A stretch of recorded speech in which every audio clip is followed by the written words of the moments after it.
देखिए, आज हम इधर आ जाओ। जजमेंट राइटिंग को स्टार्ट कर रहे थे। और जजमेंट राइटिंग आरजेस का सबसे महत्वपूर्ण पार्ट है, क्योंकि 40 नंबर की जजमेंट राइटिंग ही आती है। तो देखिए, सबसे पहली चीज, एक चीज क्लियर कर दें कि सिविल प्रोसीडिंग और क्रिमिनल प्रोसीडिंग में फर्क होता है।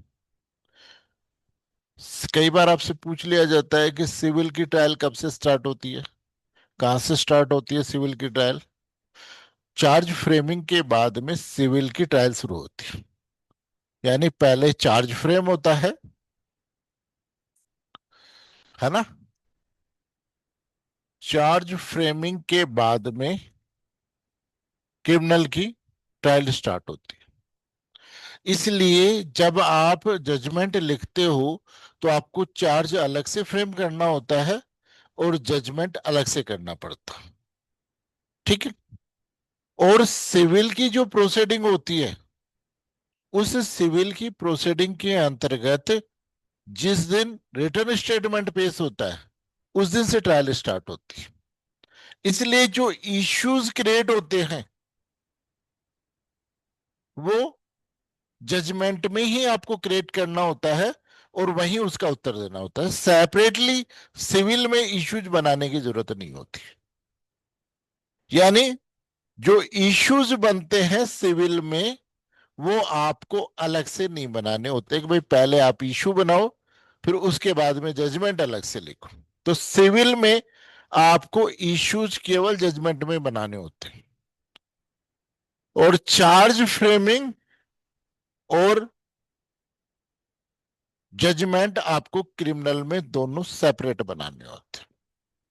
नहीं, कल मैं एक वो देख रहा था टीचर की, तो वो इश्यूज अलग से बता रहा था कि सिविल के पहले ऐसे इश्यू बनाने हैं, फिर चार्ज फ्रेमिंग ऐसे करनी है। तो इश्यूज अलग से नहीं बनते हैं। इश्यूज पार्ट ऑफ जजमेंट होता है सिविल में, और क्रिमिनल में ट्रायल बाद में शुरू होती है। इसलिए चार्ज पहले बनता है और ट्रायल बाद में होती है, इसलिए पूरा जजमेंट। तो दोनों सेपरेट होते हैं। सिविल में इश्यूज आपको सेपरेटली नहीं लिखने, जजमेंट का पार्ट ही बनाना है। पहली बात। अब सबसे पहले हम चार्ज फ्रेमिंग को स्टार्ट कर रहे हैं। वो शुरू, पहले चार्ज फ्रेमिंग और जजमेंट राइटिंग सीखने से पहले हम प्रैक्टिकली कोर्ट में, थाने पे क्या होता है, क्योंकि जजमेंट की स्टार्टिंग एफआईआर रजिस्ट्रेशन से लेकर के जजमेंट तक आता है। यानी पूरी सीआरपीसी की प्रोसीजर आपके जजमेंट में होती है। जजमेंट में क्या क्या होता है, अगर हम मोटा मोटा देखें तो जजमेंट में क्या होता है। तो जजमेंट में सबसे पहले, देखो मैं आपको बताऊं, हम एक क्रिमिनल जजमेंट की बात करें तो जजमेंट में क्या क्या होता है। सबसे पहले होता है कोर्ट का नाम, नेम ऑफ द कोर्ट।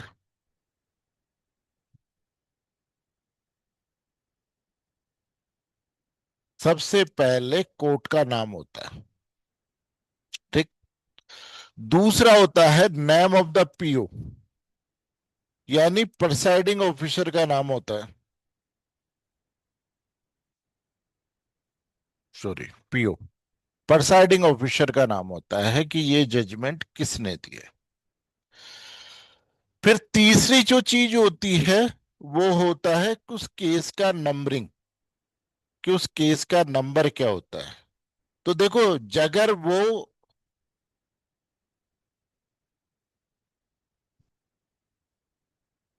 अगर मजिस्ट्रेट ट्रायल है तो आप लिखोगे सीसी नंबर। इसका मतलब होता है क्रिमिनल केस नंबर। और अगर वो सेशन ट्रायल है तो आप लिखोगे सेशन केस नंबर। अब फिर आप लिखोगे सेशन केस नंबर। जो भी नंबरिंग होती है, जैसे मान लीजिए ये 60 नंबर का केस है, ओब्लिक में उसकी ईयर होती है कि किस साल का ये केस। तो इस प्रकार से क्रिमिनल केस नंबर और सेशन नंबर। आजकल क्या हो गया, डिजिटल हो गया, तो अब सबका एक नंबर कर दिया, उसको बोलते हैं हम CIS नंबर। CIS number. आप चाहो तो लिखो, चाहो तो नहीं लिखो, मैंडेटरी नहीं है, लेकिन अगर आप इसको लिखते हो CIS नंबर से, तो सामने वाले को ये लगता है कि भाई आपने क्या है, कोर्ट में प्रैक्टिस की है और कोर्ट का आपको नॉलेज है। तो ये तीसरी चीज जो आती है वो CIS नंबर आती। चौथा नंबर, पांचवें नंबर पे जो आता है, नेम ऑफ पार्टीज। ठीक। अब देखो, दो चीजें होती है क्रिमिनल केस में, एक कंप्लेंट पे होता है और एक FIR पर, यानी जहां चार्जशीट आती है वहां स्ट्रेट होता है, और कंप्लेंट पे होता है वहां जो भी कंप्लेनेंट है उसका नाम होता है। जैसे अगर मान लो आपको NI का डिसीजन करना होता है तो स्ट्रेट नहीं आएगा, वहां रामलाल वर्सेस श्यामलाल आएगा। आगे बात समझ। और अगर वो क्रिमिनल केस है, कौन सा, स्टेट का, तो ही स्टेट का नाम आएगा। अब स्टेट में आप क्या लिखोगे, तो आप यहां पर केवल स्टेट भी लिख सकते हो, वर्सेज स्टेट ऑफ राजस्थान भी लिख सकते हो। आप यहां गवर्नमेंट भी लिख सकते हो और गवर्नमेंट ऑफ राजस्थान भी लिख सकते हो। ऐसा कोई नियम नहीं है कि आप गवर्नमेंट नहीं लिख सकते, स्टेट नहीं लिख सकते, हर जगह अपनी अपनी प्रोसीडिंग है। वैसे आप स्टेट ऑफ राजस्थान लिखो, वर्सेज जो भी पार्टी होती है उसका नाम। जैसे मान लीजिए एक्स, सन ऑफ। ठीक। फिर उसके बाद इसकी एज, फिर रेजिडेंस, फिर इसका रेजिडेंस। ये सारी बातें आप उसमें लिखोगे जजमेंट में। ये होती है डिटेल ऑफ पार्टीज, पक्षकारों के नाम। फिर जो छठी चीज आती है जजमेंट के अंतर्गत, 6 नंबर पे, वो आता है कि किस सेक्शन के अपराध थे जिनमें जजमेंट हो, यानी ऑफेंस अंडर सेक्शंस। जैसे मान लीजिए 379 IPC, है ना, तो ये उसका नाम हो गया। तो ये आपका क्या हो गया, हर केस के अंतर्गत जो भी इंट्रोड्यूसरी पार्ट होगा, उस इंट्रोड्यूसरी पार्ट में आपको ये सारी बातें डालनी होती है। ठीक। उसके बाद में फिर आप लिखते हो जजमेंट।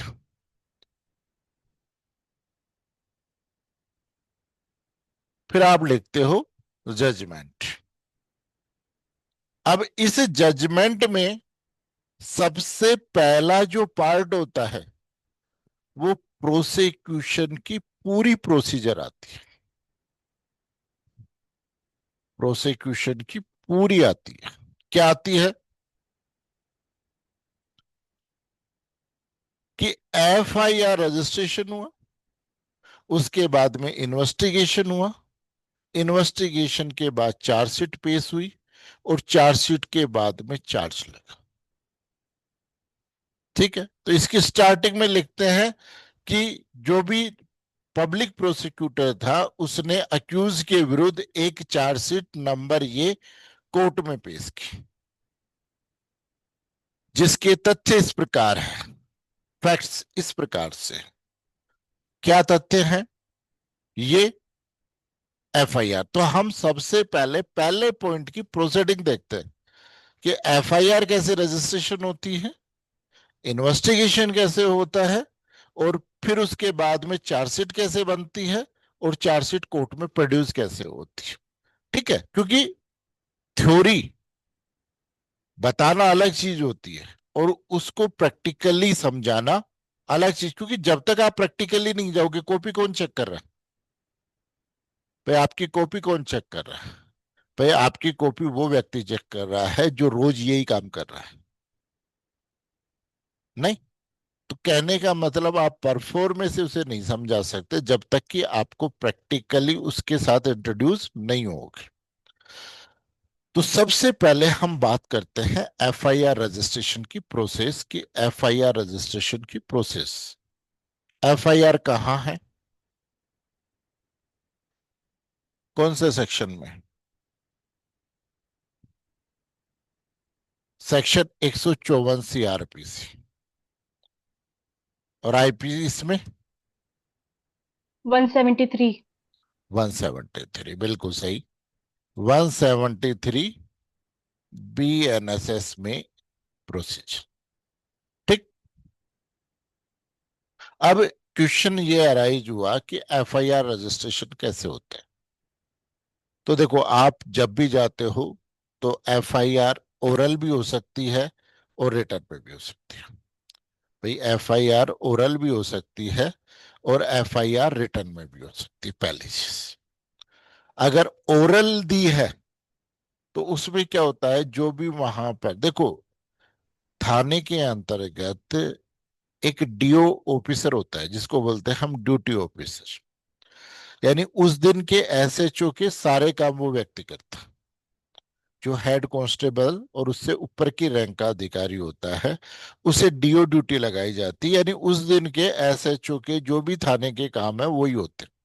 तो जब आप एफआईआर देने जा रहे हो तो किसको दोगे? थाने में गए तो जो भी ड्यूटी ऑफिसर है, अगर एसएचओ ड्यूटी ऑफिसर है तो एसएचओ को, और एसएचओ ड्यूटी ऑफिसर नहीं है तो अन्य व्यक्ति को आप क्या करोगे, वो दोगे। ठीक, पहला। फिर उसके बाद में दूसरा, कि जो ड्यूटी ऑफिसर है, ठीक है, उसके पास आप जाकर के ओरली अपनी बात बताई, उसे लगता है कि कोग्निजेबल ऑफेंस है तो वो आपके एफआईआर रजिस्टर कर लेगा, आपको सुनाएगा, फिर आपसे साइन कराएगा। पहला तरीका ये।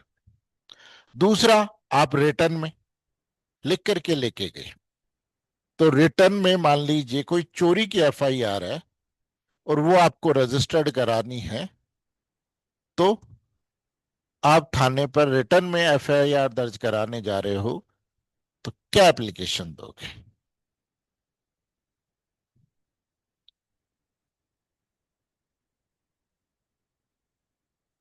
क्या होगी?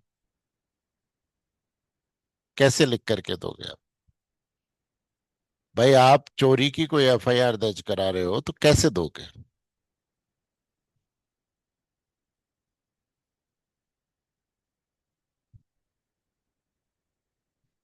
बताओ, चोरी की एफआईआर आप देने जा रहे हो तो कैसे लिखोगे?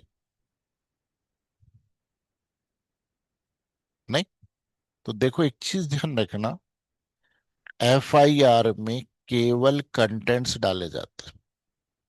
सेक्शन, धारा, अपराध कौन सा हुआ, क्या हुआ, इसके बारे में कोई डिटेल नहीं दी जाती। केवल घटना, इंसिडेंट के बारे में बताया जाता है। जैसे आपने अगर एफआईआर लिख रहे हो, भैया अगर आप एफआईआर लिख रहे हो तो एफआईआर में क्या लिखोगे? सबसे पहले टू द एसएचओ पीएस, जो भी थाना है उसके एसएचओ को दोगे। ठीक। फिर उसके बाद सब्जेक्ट। ठीक। अब आप ये भी लिख सकते हो कि चोरी की कंप्लेंट, एफआईआर रजिस्ट्रेशन कराने के लिए, है ना? या सीधा लिख सकते हो the for registration of FIR. यानी किसके लिए? हम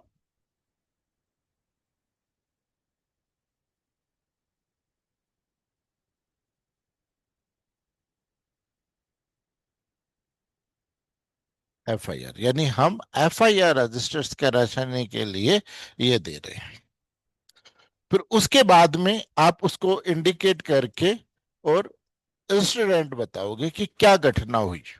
आप ये कहोगे कि भाई समय इतनी बजे मैं इस मॉल में ये सामान खरीदने गया, मैंने अपनी बाइक बाहर खड़ी की, और जब मैं अंदर गया करके जब वापस आया तो मेरी बाइक गायब मिली। तो मेरी बाइक क्या हुआ, गायब मिली। और जब मैं वापस आया तो कोई अज्ञात चोर उसको चुरा करके ले गया और नीचे अपने साइन कर दिया। तो आपने दोनों चीजें बता दी, कितनी बजे हुआ, कहाँ हुआ, कितनी बजे से कितनी बीच के, और नीचे अपने सिग्नेचर कर दिया। ये आपने रिटर्न में एक कंप्लेंट कहां पर दे दी, थाने पर दे दी, ये रिटर्न। अब जो डीओ ऑफिसर होता है, ठीक, एफआईआर रजिस्ट्रेशन करने की प्रोसेस क्या होती है, डीओ क्या होगा, वो आपकी लेगा और उसके नीचे जो ये जहां पर ये खत्म हो रही है उसके नीचे एक प्रोसीजर कहते हैं जिसको हम बोलते हैं पुलिस प्रोसीडिंग।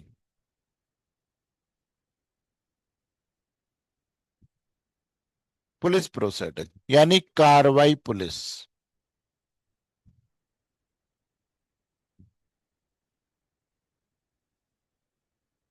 कार्रवाई पुलिस, हम क्या लिखेंगे, कार्रवाई पुलिस। फिर कार्रवाई पुलिस में क्या है कि जो भी डीओ ऑफिसर होता है वो तीन बातें लिखता है। डीओ ऑफिसर क्या करता है, तीन बातें लिखता है। पहली बात ये लिखता है कि जो एफआईआर रजिस्ट्रेशन कराने आया उस व्यक्ति ने ओरली कंप्लेंट दी है या रिटर्न में दी।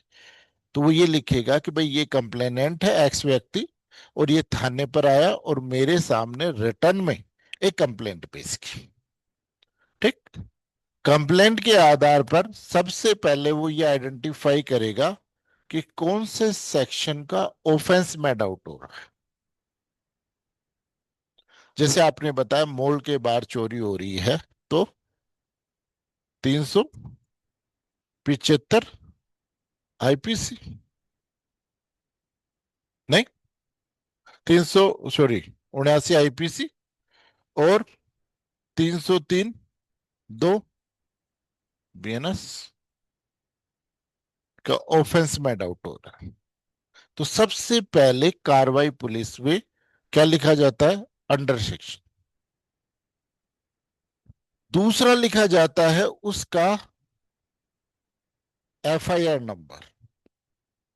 दूसरा लिखा जाता है उसका एफआईआर नंबर। एफआईआर नंबर कैसे होता है, जैसे मान लीजिए 2025 चल रही है तो 2025 का जो नंबर है उसको हम एफआईआर नंबर हो गया। तो एफआईआर नंबर कौन सा हो गया, जो 2025 का नंबर है वो तो एफआईआर नंबर हो। जैसे मान लीजिए 26 नंबर की है तो ये 26 नंबर। और अगर मान लीजिए जुडिक्शन नहीं है तो यहां पर फिर नंबर नहीं डाला जाता, क्या लिखा जाता है, 00। और जिसके जुडिक्शन का होता है वहां पर भिजवा दी जाती है। हाँ, इसलिए इसको हम क्या बोलते हैं, जीरो एफआईआर, क्योंकि नंबर नहीं डलता ना। जब आप जुडिक्शन में करवाते हो तब तो एफआईआर नंबर डलता है, और जुडिक्शन से बाहर डलवाते हो तो जीरो एफआईआर। ठीक है, दूसरी पॉइंट। और तीसरी बात लिखी जाती है कि इस मामले का इन्वेस्टिगेशन ऑफिसर कौन,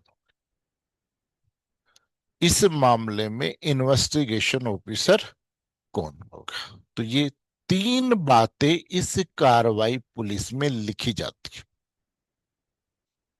ठीक, फिर जब ये कार्रवाई पुलिस हो जाती है तो जो भी डीओ होता है वो यहां पर क्या करता है, अपने साइन करता है, और जो कंप्लेनेंट है उससे यहां पर क्या करवाता है, साइन करवाता है। ये प्रोविजन कहां दे रखा है, ये प्रोविजन कहां दे रखा है, सेक्शन 154 टू के अंदर, कि भाई साइन कराएगा और कॉपी देगा। आगे बात समझ। अब ये तो हो गई ओरिजिनल, ये तो क्या हो गई, ओरिजिनल एफआईआर हो गई जिसको हम बोलते हैं मूल एफआईआर। ये तो क्या हो गई, ओरिजिनल यानी मूल एफआईआर हो गई। फिर उसके बाद में इसी की जो गवर्नमेंट का परफॉर्मा है, उस परफॉर्मे में करीब 7 कॉपी निकलवाई जाती। कितनी? 7 कॉपीज। ठीक है। उन 7 कॉपीज में एक कॉपी किसको दे दी जाती है? कंप्लेनेंट को। एक कॉपी ऑफिस फाइल में रहती है। एक कॉपी इन्वेस्टिगेशन ऑफिसर को दे दी जाती है। एक कॉपी कहां पर? 157 में दे रखा है ना कि तुरंत कहां भिजवाई जाएगी, 158 में। किसको? मजिस्ट्रेट को। एक कॉपी कहां दी जाती है? मजिस्ट्रेट। एक कॉपी दी जाती है सीओ कार्यालय में। सीओ यानी जो डीएसपी का ऑफिस होता है, उसमें भिजवाई जाती है। सीओ सर्किल ऑफिसर होता है 2-3 थानों के ऊपर, डिप्टी रैंक का अधिकारी, वो इसका सुपरविजन करता है, उसको कॉपी भिजवाई जाती है ना। तो इस प्रकार से इनकी करीब 7 कॉपियां निकलवा करके ये कॉपियां डिस्ट्रीब्यूट की जाती। तो ये सबसे पहले क्या था? एफआईआर रजिस्ट्रेशन की प्रोसेस थी। इसको आपको किस में? अपने जजमेंट में लिखना पड़ता है कि कंप्लेनेंट ने रिटर्न में ये कंप्लेंट दी, जिस पर पुलिस ने कार्रवाई पुलिस करके और ये मुकदमा नंबर इस सेक्शन में और करके इन्वेस्टिगेशन स्टार्ट किया। आगे बात समझ? तो ये क्या है? आपके जजमेंट का पार्ट है कि सबसे पहले आपको ये पता होना चाहिए कि एफआईआर कैसे रजिस्ट्रेशन। तो जब आपको पता है कि एफआईआर ऐसे रजिस्ट्रेशन होती है, रजिस्ट्रेशन के बाद में ये 3 बातें लिखी जाती है। पहला, उसका केस नंबर क्या है, सॉरी, किस सेक्शन में है, केस नंबर क्या है, और उसका इन्वेस्टिगेशन ऑफिसर क्या है। मैं भी आपको ग्रुप में उसकी फोटो व्हाट्सएप कर दूंगा, किसकी? एफआईआर की। जिसके लास्ट में देखना आपको पुलिस प्रोसीडिंग मिलेगी, जिसमें ये 3 बातें लिखी हुई मिलेगी कि भाई कौन सा नंबर था, कौन सा ये है और कौन सा ये है। तो ध्यान रखना, ये जजमेंट का महत्वपूर्ण पार्ट होता है कि आपको ये पता है कि एफआईआर रजिस्ट्रेशन कैसे होता है। और स्टार्टिंग भी यही होती है कि इन्वेस्टिगेशन ऑफिसर। फिर अब एफआईआर में जो सबसे बड़ी बातें थी, इसमें और इसमें क्या फर्क है?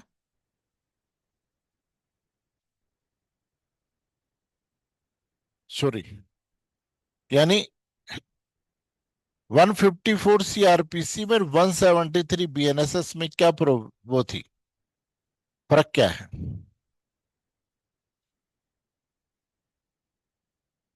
हैं? तो देखो, इसमें जो सबसे महत्वपूर्ण बात थी वो ये थी कि क्या टेलीफोन पर सूचना देकर या ईमेल के माध्यम से भी एफआईआर रजिस्ट्रेशन करवा सकते हैं क्या? ठीक। तो इसके लिए कोई, जो पुराने केस लो की अगर बात करें तो एक केस था Sakharam versus state of Maharashtra, जिसमें सुप्रीम कोर्ट ने यह कहा कि टेलीफोन पर एफआईआर नहीं हो सकती, क्योंकि उसकी शर्त क्या है कि एफआईआर पे कंप्लेनेंट के साइन करवाए जाते हैं थाने में, और कंप्लेनेंट है ही नहीं, तो इसलिए नहीं होगी। लेकिन दूसरा केस है Sunil Kumar versus state of Maharashtra, Madhya Pradesh. इस केस में सुप्रीम कोर्ट ने डायरेक्टली तो नहीं बोला, लेकिन इनडायरेक्टली ये कहा कि आपका जो रेजनामचा है, जिसको डेली रजिस्टर बोलते हैं हम, उसमें अगर कोई कॉग्निजेबल ऑफेंस की इंफॉर्मेशन है तो इन्वेस्टिगेशन कर सकती है पुलिस। उसके बाद इनकी स्थिति को अभी तक क्लियर नहीं किया था। अब यहां बीएनएसएस जब आई तो इन्होंने एक प्रॉब्लम को ये सोल्व किया। उन्होंने ये कहा कि आप एफआईआर कैसे? ईमेल के माध्यम से भी दे सकते हैं, टेलीफोन पर भी दे सकते हैं, किसी भी माध्यम से। लेकिन एफआईआर रजिस्ट्रेशन होने के 3 दिन में आपको क्या करना होगा? थाने पर उपस्थित होकर के साइन करने होंगे। अगर 3 दिन में आपने साइन नहीं किए तो फिर वो एफआईआर नहीं मानी जाएगी। तो 3 दिन में कंप्लेनेंट को कहीं पर भी हो आकर के उस पर सिग्नेचर करने पड़ेंगे। तो सबसे बड़ा अंतर जो इन्होंने किया। अब एक चीज और समझना, आप थाने पे जाते हो तो पुलिस वाले क्या करते हैं कि उसे कंप्लेंट पे रख लेते हैं, एफआईआर रजिस्ट्रेशन ना करने की। ठीक। तो क्वेश्चन ये है कि क्या एफआईआर रजिस्ट्रेशन करने से पहले पुलिस प्राइमरी इन्वेस्टिगेशन कर सकती है क्या? भाई देखो, एफआईआर का इन्वेस्टिगेशन कब शुरू होता है? एफआईआर रजिस्ट्रेशन, एफआईआर से पहले इन्वेस्टिगेशन नहीं होता। इन्वेस्टिगेशन एफआईआर रजिस्ट्रेशन से बाद होता है। अब क्वेश्चन ये है कि क्या पुलिस एफआईआर रजिस्ट्रेशन किए बिना प्राइमरी इन्वेस्टिगेशन कर सकती है क्या? पीआई कर सकती है? आगे बात बहुत पूछते हैं आपसे। तो इसके लिए जो सबसे महत्वपूर्ण केस है वो है ललिता कुमारी वर्सेस स्टेट ऑफ यूपी। 2013 का केस है और एफआईआर के संबंध में फाउंडर केस, महत्वपूर्ण केस, 2013 सुप्रीम कोर्ट का, क्या ललिता कुमारी के केस में।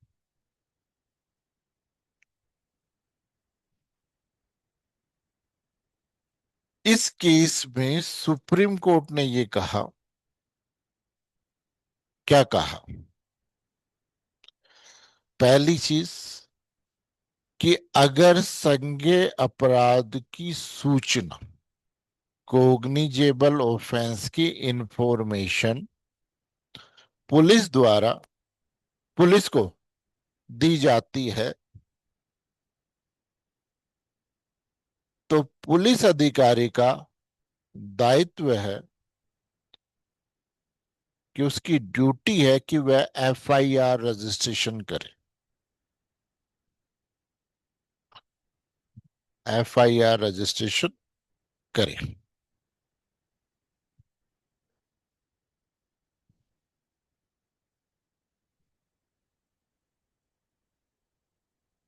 तथा एफआईआर रजिस्ट्रेशन किए बिना प्राइमरी इन्वेस्टिगेशन नहीं कर सकता।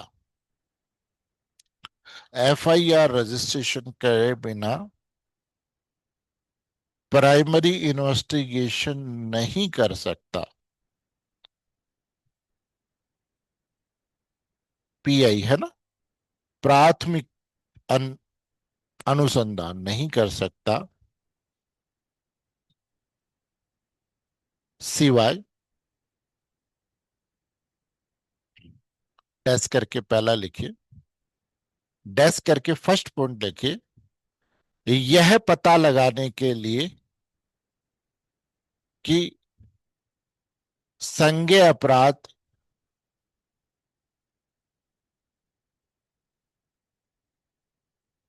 होता है या नहीं। है ना? समझ गए कि पहला ये कि एफआईआर को देखने के बाद उसको लग रहा है कि भाई कोग्निजेबल ऑफेंस है, बन रहा है कि नहीं बन रहा, इसके लिए पीआई कर सकते। दूसरा, जहां एफआईआर डिले से है, देरी से है, जहां एफआईआर देरी से है, डिले से है। तीसरा, पारिवारिक मामलों में, पारिवारिक विवाद, यानी मैट्रिमोनियल डिस्प्यूट्स, है ना, पारिवारिक, है ना। फिर नेक्स्ट, कॉमर्शियल डिस्प्यूट, वाणिज्यिक मामलों में,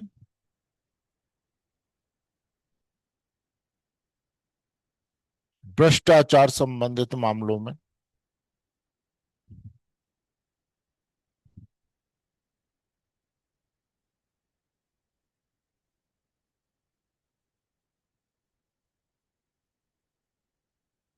ठीक है। इन मामलों के अंतर्गत क्या कर सकता है? पीआई कर सकता है। इनके सिवाय बाकी मामलों में पीआई नहीं कर सकता। वो अपन ने लिख रहे हैं ऊपर कि इन मामलों में ही केवल क्या कर सकता है? प्राथमिक वो कर सकता है, उसके अलावा नहीं कर सकता। आगे बात समझ। तो पहली चीज, दूसरा, एफआईआर का लिखना मैंडेटरी है भाई। दूसरा, एफआईआर का लिखना मैंडेटरी है कि बिन के नहीं कह सकते। अगर जुडिक्शन नहीं है तो भी एफआईआर रजिस्ट्रेशन करके और उसको जीरो एफआईआर को वहां भिजवाएगा। लेकिन अगर पुलिस को इंफॉर्मेशन दी गई है कोग्निजेबल ऑफेंस की, तो एफआईआर रजिस्ट्रेशन करना मैंडेटरी। आ गई बात समझ? तो सबसे पहले एफआईआर रजिस्टर्ड हो गई। ठीक। अब एफआईआर रजिस्ट्रेशन के बाद में जो आपने देखा, कौन? एक व्यक्ति जो आयो था। एक मिनट सर, क्लास लोगे क्या आप?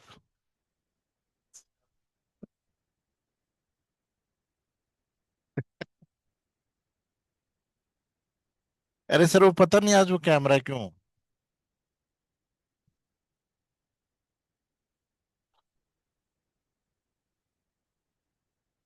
हाँ, कहाँ थे हम? ये जो इन्वेस्टिगेशन ऑफिसर है, इस इन्वेस्टिगेशन ऑफिसर को जब एफआईआर रजिस्टर्ड हो जाती है तो इन्वेस्टिगेशन के लिए फाइल दे दी जाती है। अब ये इन्वेस्टिगेशन, अब आपको एक चीज और बता दूं। जैसे एफआईआर रजिस्ट्रेशन के आपको प्रोसेस लिख रहे हो ना, वैसे ही आपको इन्वेस्टिगेशन की प्रोसेस भी अपने जजमेंट में लिखनी पड़ती है कि जिस पर इन्वेस्टिगेशन ऑफिसर ने इन्वेस्टिगेशन स्टार्ट किया। और इन्वेस्टिगेशन का मतलब कलेक्शन ऑफ एविडेंस। इन्वेस्टिगेशन का मतलब कलेक्शन ऑफ एविडेंस। जैसे आपने एफआईआर दी चोरी की, अब इन्वेस्टिगेशन ऑफिसर क्या करेगा? अब ये जो एफआईआर जो रजिस्टर्ड की है, इसकी कॉपी किसको दी जाती है? इसकी कॉपी किसको दी जाती है? भाई ये जो ओरिजिनल और एक कॉपी किसको दी जाती है? इन्वेस्टिगेशन ऑफिसर को दी जाती है कि भाई आप इसमें इन्वेस्टिगेशन शुरू कीजिए। जैसे ही हम उसको देते हैं, वैसे ही ये डायरी मेंटेन करेगा। वैसे ही ये क्या करेगा? डायरी मेंटेन करेगा। समझ गया? कोई नहीं। है ना? तो इससे वो क्या करेगा? डायरी को मेंटेन करेगा। और जो, जिसको हम बोलते हैं क्या, केस डायरी, पुलिस डायरी। समझ गए? पुलिस डायरी, केस डायरी, ये दोनों एक ही होती है। कहां प्रोविजन है? Section 172 CrPC, 172 CrPC. यहां से ही इन्वेस्टिगेशन ऑफिसर डायरी मेंटेन करना शुरू करता है। इसमें यह लिखेगा कि आज मुझे इस एफआईआर नंबर की इन्वेस्टिगेशन मिली और इसके लिए मैंने इन्वेस्टिगेशन स्टार्ट की।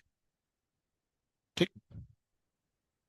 अब इन्वेस्टिगेशन ऑफिसर इन्वेस्टिगेशन कहां स्टार्ट करता है? 156 फर्स्ट में। इसके लिए मजिस्ट्रेट को पूछने की जरूरत नहीं है कि मैं इन्वेस्टिगेशन शुरू करूं या नहीं करूं। इन्वेस्टिगेशन ऑफिसर का अपना खुद का डिस्क्रिशनरी पावर होता है। ठीक। अब इन्वेस्टिगेशन क्या हो गया? 156(3) फर्स्ट में क्या हो गया? स्टार्ट हो गया। तो अब मान लो आप खुद इन्वेस्टिगेशन ऑफिसर हो और आपको कलेक्शन ऑफ एविडेंस करना है, तो एविडेंस कितने प्रकार का होता है?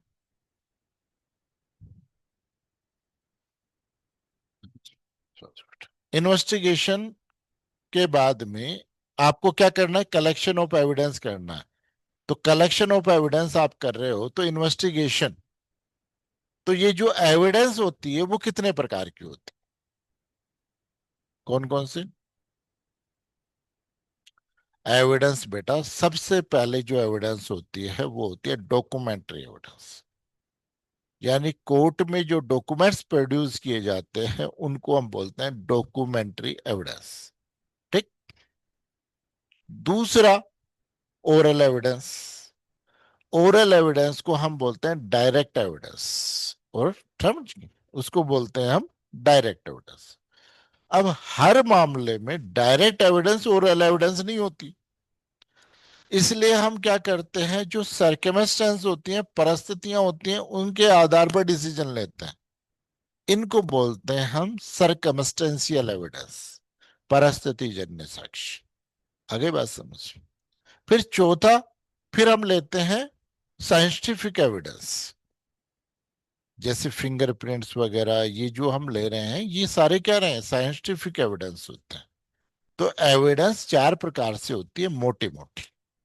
ठीक। अब एक देखो, आपने सबसे पहली बात करें, बाइक चोरी हुई है। अब इस बाइक चोरी का कोई डायरेक्ट एविडेंस, डायरेक्ट एविडेंस भाई किसी ने चोरी करते हुए देखा है? नहीं देखा। दूसरा, वो जाते हुए लिख करके नहीं गया कि मेरा नाम ये है और आप में दम हो तो अपनी गाड़ी वापस ले लो। तो न तो हमारे पास रिटर्न है, नहीं ओरल है, लेकिन हमें मामले का इन्वेस्टिगेशन तो करना है। ऐसी कंडीशन में क्या होता है कि जैसे हम साइंटिफिक एविडेंस का सहारा लेते हैं, आगे बात समझ में, तो साइंटिफिक एविडेंस का जब सहारा ले रहे हैं, हम वहां जा रहे हैं, तो क्या करेंगे? सबसे पहले हम गए, सबसे पहले उस जगह पर इन्वेस्टिगेशन ऑफिसर जाता है जहां पर ऑफेंस हुआ है। ठीक। और वहां पर जाने के बाद उस जगह का क्या करता है, मैप तैयार करता है। किससे पूछ करके? जो कंप्लेनेंट है उससे ये पूछ करके मैप तैयार करता है उस जगह का, कि वहां इंसिडेंट हुआ है, उस जगह का मैप तैयार करता है फर्स्ट। फिर उसके बाद में जो कंप्लेनेंट है उसके स्टेटमेंट रिकॉर्ड करता है कि भाई क्या घटना हुई थी। ये स्टेटमेंट सीआरपीसी में 161 में और बीएनएस में 180 में रिकॉर्ड किए जाते हैं। फिर उससे पूछता है कि और भी कोई था क्या? तो कहते हैं साहब दो आदमी और थे। तो जो दो व्यक्ति हैं उनके स्टेटमेंट रिकॉर्ड करने के लिए कोर्ट इनको नोटिस देता है। क्या देता है? इनको नोटिस देता है। 161 और 180 में क्या करता है कोर्ट, इनको नोटिस देता है। अब सॉरी, जो होता है ये, इसका तो नोटिस जाता है 160 में, और 179 बीएनएसएफ में नोटिस देता है। किसको? जो व्यक्ति जिनको पता होता है। ठीक। यानी साक्षी को थाने में बुलाने के लिए जो नोटिस इशू किया जाता है वो कौन से सेक्शन में? 160 सीआरपीसी और 179 बीएनएसएस में दिया जाता है। वो आगे उनके स्टेटमेंट रिकॉर्ड कर लिए, भाई क्या बात हुई थी। ठीक। कि भाई क्या बात हुई थी, ये स्टेटमेंट इनके क्या हो गए, रिकॉर्ड हो गए। अब हमारे पास क्या क्या हो गया? पहली चीज, दो व्यक्ति, तीन व्यक्तियों के स्टेटमेंट और एक घटनास्थल का नक्शा। पुलिस बहुत प्रयास कर रही है, फिर भी कोई नहीं मिला। तो अंत में पुलिस क्लोजर रिपोर्ट कोर्ट में पेश करती है, ये कहते हुए कि भाई हमने काफी प्रयास कर लिए, न तो हमें मुलजिम मिला और न ही माल मिला। ठीक। क्यों करती है? कि जब तक कोर्ट में क्लोजर रिपोर्ट नहीं आ जाती, जिसको हम बोलते हैं एफआर, है ना, कोर्ट में क्लोजर रिपोर्ट जब तक नहीं आ जाती, तो जिस व्यक्ति ने गाड़ी का इंश्योरेंस करा रखा है उसको इंश्योरेंस क्लेम नहीं मिलता। और वो तो पता नहीं कब मिलेगा, इसलिए क्लोजर रिपोर्ट कोर्ट में आ जाती है। इसको बोलते हैं हम एफआर। समझ गए? फिर, या जैसे मान लीजिए अक्यूज उसको मिला कहां पर, गाड़ी के साथ में मिल गया, किसको? इन्वेस्टिगेशन ऑफिसर को। और इन्वेस्टिगेशन ऑफिसर ने उसे अरेस्ट कर लिया, और वहीं पर उसको क्या करता है, जो भी चीज मिली है उसको सीज कर लिया। ठीक। अरेस्ट करता है, तो अरेस्ट के लिए एक अरेस्ट मीमो बनता है। क्या बनता है? अरेस्ट मीमो बनता है।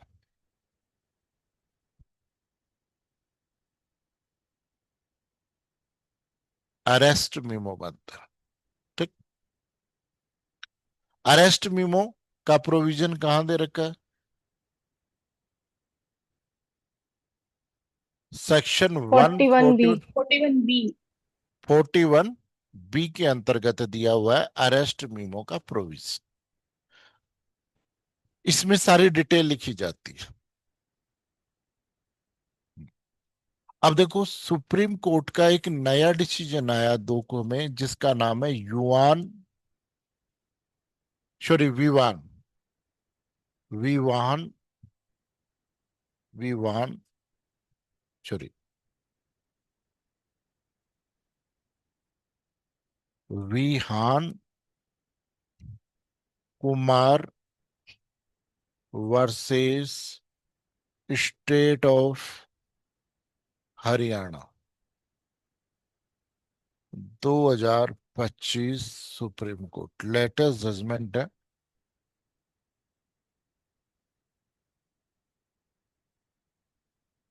इस केस में सुप्रीम कोर्ट ने यह कहा है कि अगर आप किसी को अरेस्ट कर रहे हो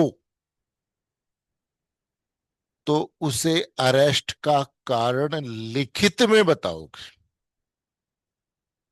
उसे अरेस्ट का कारण लिखित में बताया जाएगा।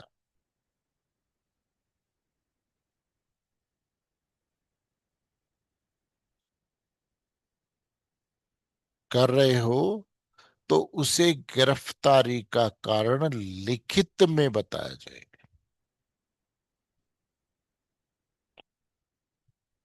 ठीक। और अगर किसी को 41A का नोटिस दे रहे हो या 35(4) BNSS का नोटिस दे रहे हो किसी व्यक्ति को, नेक्स्ट केस लिख लीजिए। ये इसके बारे में जहां अरेस्ट कर रहे हो उसके लिए तो लेटेस्ट केस कौन सा है? Vihan Kumar versus state of Haryana, है ना। और इसके लिए जो है, किसके लिए? 41A के लिए Satyendra Kumar Antil, Satyendra Kumar Antil versus CBI, 2025 Supreme court. Satyendra Kumar Antil versus CBI, 2025। ठीक। इसमें पुलिस ने ये कहा कि 41A और 35(4) BNS, 41A CRPC और 135(4) BNSS का नोटिस व्हाट्सएप या इलेक्ट्रॉनिक माध्यम से नहीं भेजा जा सकता।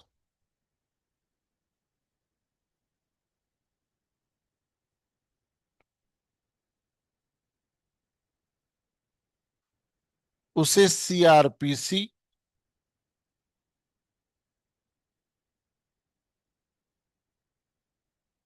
या BNS में जो पर्सनल सर्विस का जो मोड है उसी से दिया जाएगा, व्यक्तिगत रूप से, व्यक्तिगत रूप से CRPC और BNS के प्रावधानों के अनुसार करवाया जाएगा।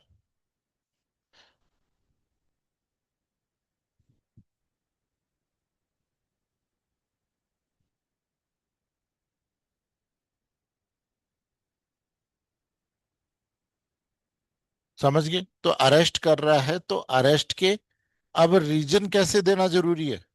रिटर्न में बताना जरूरी है कि आपको हम क्यों अरेस्ट कर रहे हो, किस अपराध के लिए आपको अरेस्ट किया जा रहा है। आगे बात समझ। फिर उसके बाद में जो नेक्स्ट, जो नेक्स्ट उसके बाद की जो नेक्स्ट प्रोसेस है, जो तीसरे नंबर पे,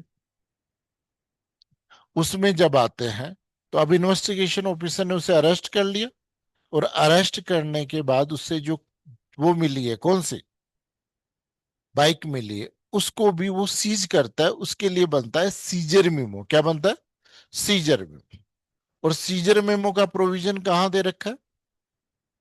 सेक्शन 100 सीआरपीसी में दे रखा है। सीजर मेमो का प्रोविजन कहां दे रखा है? सेक्शन 100 सीआरपीसी, कि वो जब्त करेगा, दो व्यक्तियों के साइन कराएगा, अक्यूज की उस पर काउंटर सिग्नेचर लेगा, और उसको हम बोलते हैं सीजर। अब देखो, सबसे पहले ओरल एविडेंस कितनी? तीन। तीन व्यक्तियों के स्टेटमेंट। एक क्या हो गया? मैप।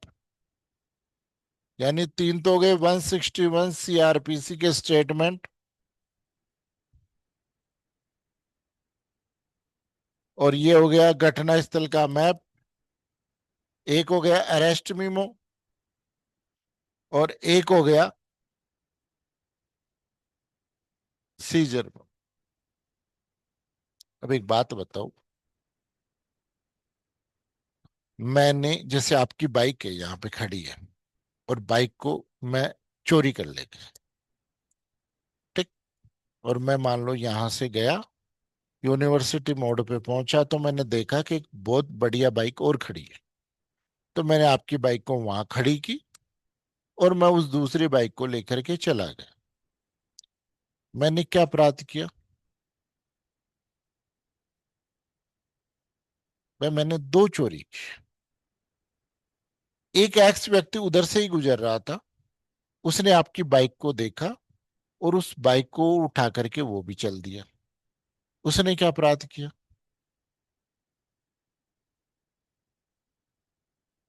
भाई आपकी बाइक जो यूनिवर्सिटी मोड़ पे खड़ी हुई थी, उसको उठा करके ले गया, क्या अपराध? हाँ, आपराधिक जुर्म। भाई चोरी कैसे होगी बेटा? चोरी पोजीशन में से होती है, वहां तो पोजीशन है ही नहीं। वहां तो पोजीशन तो यहीं से डिस्पोजिशन। बिल्कुल मिस एप्रोप्रिएशन ऑफ प्रॉपर्टी, क्योंकि चोरी कहाँ होती है? पोजीशन। मैंने जो किया है वो चोरी थी। इसलिए पुलिस क्या करती है, एक मैप उससे और बनवाती है। किससे? अक्यूज से, कि भाई कहां से चोरी की थी तूने। फिर वो बताता है कि साहब मैंने चोरी की थी, और उस जगह का मैप बनाता। अब ये दोनों मैप सेम है भाई। कंप्लेनेंट ये कह रहा है कि साहब यहां से चोरी हुई थी, अक्यूज ये कह रहा है यहां से चोरी हुई थी। अगर ये दोनों मैप क्या है? सेम है, तब तो चोरी है। और अगर ये मैप सेम नहीं है, तो मिस एप्रोप्रिएशन ऑफ प्रॉपर्टी। समझ? This is collection of evidence. ये क्या है? Collection of evidence. और इसके आधार पर कोर्ट में क्या आती है? चार्जशीट आती है। आगे बात समझ। अब जो चार्जशीट होती है वो अलग से तैयार होती है, उसमें सारी डिटेल होती है केस की, और उनके साथ में 173(5) में जो डॉक्यूमेंट्स अटैच होते हैं वो ये होते हैं। आगे बात समझ में? तो इसको हम बोलते हैं इन्वेस्टिगेशन। तो पहली चीज क्या थी? एफआईआर। दूसरी चीज क्या हो गई? इन्वेस्टिगेशन। इन्वेस्टिगेशन का मतलब कलेक्शन ऑफ एविडेंस, है ना? ये सारी चीजें आपको आपके जजमेंट में लिखनी है। ये सारी चीजें आपको आपके जजमेंट में लिखनी है। तो सबसे पहले आपने देखा कि एफआईआर रजिस्ट्रेशन कैसे हुआ। दूसरा, इसी मामले में, भाई चोरी के मामले में हमने एक प्रैक्टिकली मैं लेकर के चल रहा हूं कि इसमें क्या हुआ। उसके बाद में जो तीसरी चीज आएगी वो आती है चार्जशीट। चार्जशीट कोर्ट में पेश होती है। मैं चार्जशीट, एफआईआर, दोनों की कॉपी आपको ग्रुप में व्हाट्सएप कर दूं, है ना? तो एक बार आप देख लेना कि चार्जशीट क्या होती है, और ये क्या होती है, कौन सी। ये है ना, क्योंकि ये सारी चीजें आपको जब पता होगी, तभी आप प्रैक्टिकली जजमेंट लिख पाओगे। थ्योरी वाले जजमेंट तो किताबों में लिखे हुए हैं, जिन्होंने कभी पढ़े नहीं है ना, उन्होंने, है ना? तो जो जजमेंट, फिर उसके बाद में जो तीसरी चीज होती है कि कोर्ट में अब ये क्या होता है कि चार्जशीट बनेगी, चार्जशीट के साथ ये सारे डॉक्यूमेंट्स अटैच होते हैं और कोर्ट में आ जाती है। अब देखो ये जो तैयार होता है, सारी चीजें 3 कॉपियों में तैयार होती हैं। वैसे 4 कॉपियों में होती हैं। एक कॉपी सीओ को भेजी जाती है फाइल की, एक कॉपी जो ओरिजिनल होती है वो कोर्ट में आती है, एक कॉपी एपीपी को दी जाती है और एक कॉपी अक्यूज को दी जाती है। अगर अक्यूज एक से ज्यादा है तो हर अक्यूज को कॉपी दी जाती है। अगर एक से अधिक अक्यूज है तो हर अक्यूज को उसकी कॉपी दी जाती है। ध्यान रखना, जैसे ही कोर्ट में चार्जशीट पेश होती है, चार्जशीट की कॉपी उसे दी जाती है। किसको? मैंडेटरी है। कहां पर दे रखा है? सेक्शन 207 मैंडेटरी प्रोविजन है। मैंडेटरी प्रोविजन है कि चार्जशीट पेश किया जाएगा तो चार्जशीट और उसके संलग्न डॉक्यूमेंट्स की कॉपी अक्यूज को दी जाती है। ठीक। लेकिन कई बार ऐसी सिचुएशन हो जाती है कि जो चार्जशीट के साथ अटैच डॉक्यूमेंट्स आते हैं उनकी संख्या बहुत ज्यादा होती है। जैसे मान लीजिए मैं जब चोमू मेरी पोस्टिंग थी तो चोमू में एक 409 की चार्जशीट आई। उस 409 की चार्जशीट को जब कोर्ट में पेश किया तो साल भर की वो थी, तो एक टेम्पो भर करके वो रिकॉर्ड आया था। हमने जो मैन मैन डॉक्यूमेंट्स थे वो अक्यूज को दे दी। अब वो ये कह रहा है कि साहब इसकी फोटोकॉपी भी हमें तो, क्योंकि ये भी पार्ट ऑफ चार्जशीट है, इसलिए हमारे को भी इसकी कॉपी भी दिलाओ। किसकी? तो क्या हम उसकी फोटोकॉपी करा के दिलाते? तो सीआरपीसी में प्रोविजन दिया हुआ है 307 में, 207 में, कि जहां पर लार्जर है, बहुत सारा है, वहां कोर्ट में पे उनको दिलाएगा नहीं, बल्कि उन्हें निरीक्षण करने के लिए मौका दे देगा कि भाई आप बैठ करके देख लो। तो जहां लार्जर डॉक्यूमेंट्स है उनकी कॉपी देना जरूरी नहीं होता है, वहां कोर्ट उसे परमिशन दे देता है कि भाई आप बैठ करके देख लो। है ना? और कैसे देखते हैं? इसके लिए प्रोविजन कहां दे रखा है? जनरल रूल्स में दे रखा है कि भाई आप एक पेंसिल लेकर के जाओ, पेन लेकर के नहीं, पेंसिल लेकर के जाओ और पेंसिल से चेक कर लो, जो भी चीज आपको लगती हो उसे आप लिख लो। लेकिन पेन टाइम दिया जाता है कि भाई 3 घंटे आप देख लो। है ना? तो ये हो गया। तो चार्जशीट की कॉपी दे दी। चार्जशीट के बाद में नेक्स्ट प्रोसीजर क्या होगी? कॉग्निजेंस। नेक्स्ट प्रोसीजर क्या होती है? कॉग्निजेंस के मामले में कोर्ट ने संज्ञान लिया या कॉग्निजेंस। कॉग्निजेंस का मतलब क्या होता है? किसे कहेंगे कॉग्निजेंस? जैसे एक बात बताओ, कल को एमपी की कोई जुडिशरी की वैकेंसी आती है तो आप उसे भरोगे कि नहीं भरोगे? मैं ये कह रहा हूं एमपी की कोई वैकेंसी आती है तो उस एमपी की वैकेंसी को आप भरोगे या नहीं भरोगे? और अगर मान लो केरल की आती है तो क्यों? अब आप तो कहने का मतलब आपने वैकेंसी को देखा, प्राइमरी आपने माइंड अप्लाई किया और आप ये कहते हैं कि एमपी की वैकेंसी तो हम दे सकते हैं, और दूसरा वहां पर आपने माइंड अप्लाई किया कि नहीं, अपने बस की बात नहीं है कि वहां की भाषा कौन सीखेगा, यही हुआ। तो अब आपको यही चीज कॉग्निजेंस होती है कि फाइल को पढ़ने के बाद कोर्ट जुडिशियल माइंड अप्लाई करता है, और माइंड का अप्लाई करने के बाद ये तय करता है कि मामले की ट्रायल की जाए या नहीं की जाए। This is cognizance. इसी को संज्ञान कहते हैं।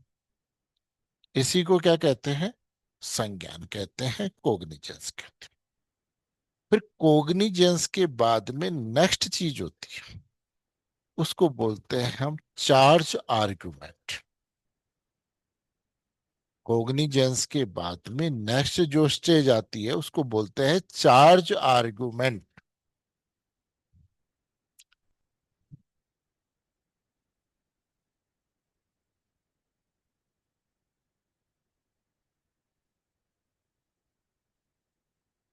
चार्ज आर्गुमेंट्स, इसको बोलते हैं चार्ज बहस। ठीक। ये जो चार्ज आर्गुमेंट होता है इसको बोलते हैं हम इंक्वायरी या जांच।